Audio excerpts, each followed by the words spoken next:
We're here at Burger King Tramo for another Sunday ride. Hopefully it stays this way. Yep. No sun.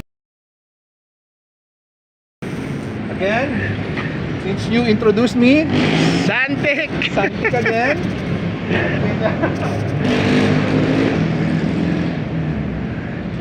Alright. Our companion now is Santik because of you. Yes. Are we gonna go to McDo? Yes. Come on, Mamon. You wouldn't hurt if we try.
Wow.